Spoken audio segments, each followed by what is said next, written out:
പെരുമ്പാവൂരിനെ കുറിച്ച് എടുത്തു പറയുന്നത് പെരുമ്പാവൂർ ഇപ്പോൾ ഒരു പശ്ചിമ ബംഗാളിലെയോ അല്ലെങ്കിൽ ഒറീസയിലെയോ പോലെ ഒരു സ്ഥലമായി മാറിയിരിക്കുകയാണ്.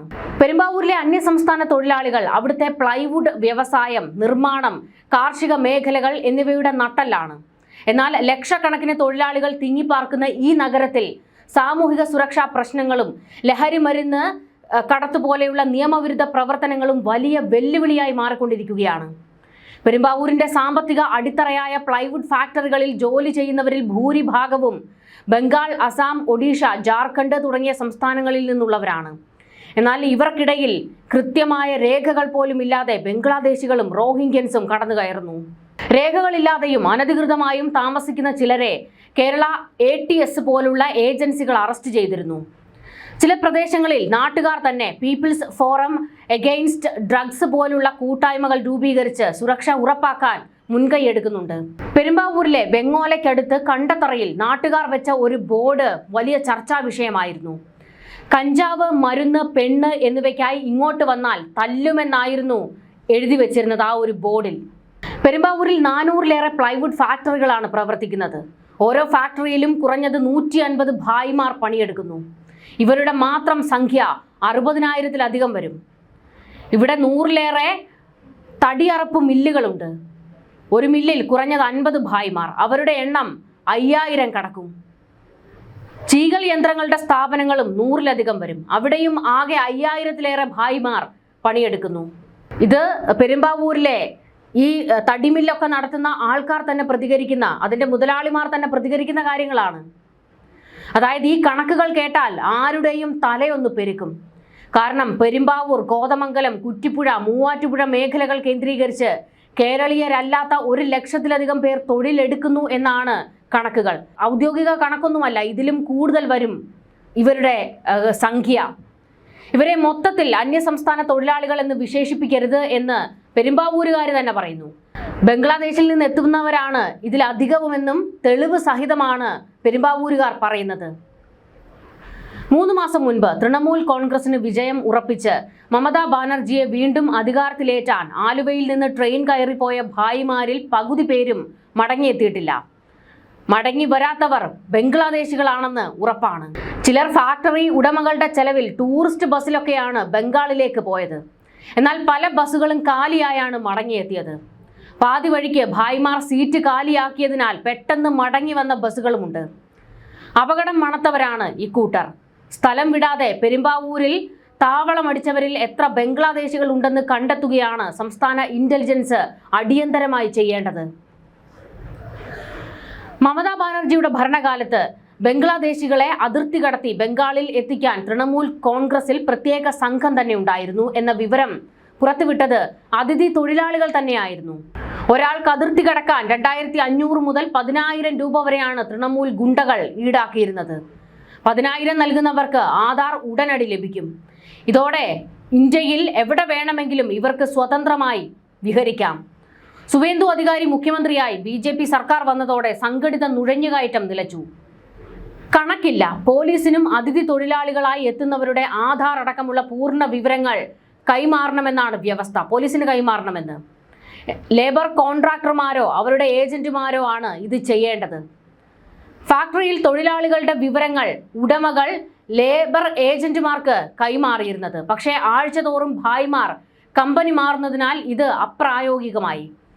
ഇടയ്ക്ക് പലരും സ്വദേശങ്ങളിലേക്ക് മടങ്ങുന്നതും പതിവാണ്.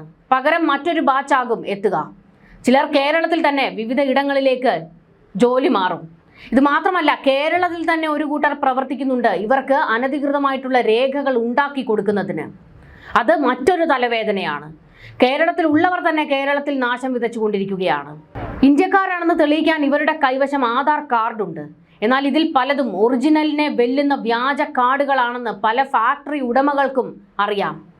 പരാതിപ്പെട്ട് പൊല്ലാപ്പാക്കേണ്ട എന്ന് കരുതി പലരും ഇത് കണ്ണടയ്ക്കുന്നു. പോലീസിന് മുന്നിൽ സമർപ്പിക്കുന്ന ആധാർ കാർഡുകളുടെ നിജസ്ഥിതി അറിയാനും സംവിധാനമില്ല. രാപ്പകൽ ഭേദമന്യേ അധ്വാനിക്കാൻ ഭായിമാർ തയ്യാറാണ്. സമാന്തരമായി ലഹരി വിൽപ്പനയും നടത്തും. വ്യക്തികൾ ഒരുക്കിക്കൊടുക്കുന്ന താൽക്കാലിക ലയത്തിൽ വൃത്തിഹീനമായ അന്തരീക്ഷത്തിലാണ് ഇവർ താമസിക്കുന്നത്. രാത്രിയിൽ ലഹരി മൂത്ത് കയ്യാങ്കളിയും അസഭ്യവർഷവും പതിവാണ്. ഇങ്ങനെ അട്ടിയടിക്ക് ജീവിക്കുന്നത് കൊണ്ട് തന്നെ വലിയ രോഗങ്ങളാണ് പടർന്നുകൊണ്ടിരിക്കുന്നത്. ഇത് മാത്രമല്ല, പെരുമ്പാവൂർ കേന്ദ്രീകരിച്ച് HIV പോലെയുള്ള മാരക രോഗങ്ങൾ പെരുകുന്നു എന്നുള്ള വിവരവും പുറത്തു വന്നിട്ടുണ്ട്. MDMA പോലുള്ള രാസലഹരികൾ കേരളത്തിൽ എത്തിക്കുന്ന കാരിയേഴ്സ് കൂടിയാണ് ഇവർ. നാട്ടിൽ പോയി മടങ്ങുമ്പോൾ ലക്ഷങ്ങൾ മൂല്യമുള്ള ലഹരിയാണ് ചിലർ കൊണ്ടുവരിക. തമ്പടിക്കുന്ന നഗരത്തിൽ തന്നെ ഇത് വിറ്റ് തീർക്കും. ഉപഭോക്താക്കളിൽ മലയാളികളും ധാരാളമാണ്. ആലുവ റെയിൽവേ സ്റ്റേഷനിൽ ട്രെയിനിൽ വന്നിറങ്ങുന്ന നൂറുകണക്കിന് അതിഥികൾക്കൊപ്പം വനിതകളും ഉണ്ടാകും. ഇവർ ഭാര്യമാരാകുമെന്ന് കരുതിയാൽ തെറ്റി. ലിവിംഗ് ടുഗദർ എന്ന് പറയാനും പറ്റില്ല. കേരളത്തിലെത്തിയാൽ ഇവർ പലർക്കൊപ്പം മാറി മാറിയാണ് താമസം. ഒരിക്കൽ കൊണ്ടുവരുന്ന സ്ത്രീകളെ അടുത്ത തവണ കൂടെ കൂട്ടില്ല. ഇവരുടെ മടക്കയാത്രയാകട്ടെ മറ്റാരുടെയെങ്കിലും കൂടെയാകും. 1,00,000-ലധികം വരുന്ന അതിഥികൾ കൂട്ടത്തോടെ തെരുവിലിറങ്ങിയാൽ കേരളീയർക്ക് പിടിച്ചു നിൽക്കാൻ കഴിയില്ല എന്ന് പെരുമ്പാവൂരുകാർ ഗതികേട് കൊണ്ട് പറയുന്നു. നാട്ടുകാർ ആശങ്കയിലാണ്. പക്ഷേ വ്യാപാരികൾ, ഓട്ടോറിക്ഷക്കാർ, പാർപ്പിടം ഒരുക്കുന്നവർ, ബിവറേജ് ഷോപ്പുകൾ, ആശുപത്രികൾ എന്നീ മേഖലകളിൽ ഉള്ളവർക്ക് ഇവരെ കൊണ്ട് ഉപകാരവും ഏറെയാണ്. ഫാക്ടറികൾ പ്രവർത്തിക്കുന്നത് തന്നെ ഇവരുള്ളതിനാലാണെന്ന് ഉടമകൾ പറയുന്നു.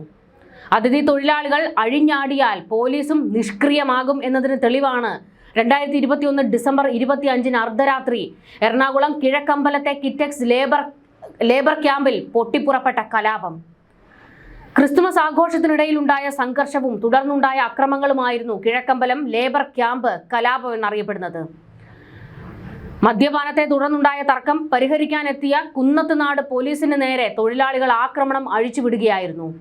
പോലീസ് ജീപ്പുകൾ തല്ലിത്തകർത്തും ഒരു വാഹനം കത്തിക്കുകയും ചെയ്തു. ഇവർ അക്രമത്തിൽ CI അടക്കം 5 പോലീസുകാർക്കാണ് പരിക്കേറ്റത്. 170-ലധികം അതിഥി തൊഴിലാളികളെയായിരുന്നു പോലീസ് അന്ന് അറസ്റ്റ് ചെയ്തത്. സംസ്ഥാനത്ത് വൻ ചർച്ചയായ ഈ സംഘർഷത്തെ തുടർന്ന് പോലീസിനെ ആക്രമിച്ചവരെ നിയമത്തിന് മുന്നിൽ കൊണ്ടുവരുന്നതിനൊപ്പം തൊഴിലാളികളുടെ വിവരശേഖരണം കർശനമാക്കണമെന്നും തൊഴിൽ വകുപ്പ് നിർദ്ദേശം നൽകി. പക്ഷേ ഇത് പാലിക്കാൻ ബന്ധപ്പെട്ടവർ തയ്യാറാകുന്നില്ല.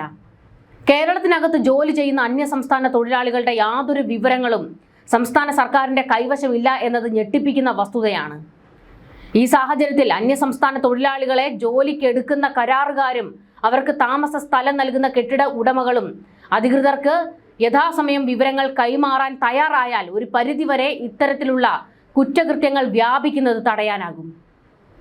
അന്യസംസ്ഥാന തൊഴിലാളികളുടെ എണ്ണം സംസ്ഥാനത്ത് നാൾക്ക് നാൾ വർദ്ധിക്കുന്നത് നാട്ടുകാരിൽ ആശങ്ക വർദ്ധിപ്പിക്കുകയാണ്.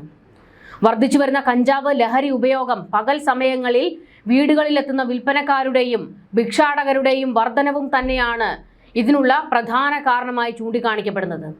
സംസ്ഥാനത്ത് പല അക്രമ, കൊലപാതക, കഞ്ചാവ്, മയക്കുമരുന്ന് കേസുകളിൽ അന്യസംസ്ഥാന തൊഴിലാളികൾ പ്രതിയാകുന്നതും കൂടിക്കൂടി വരുന്നു.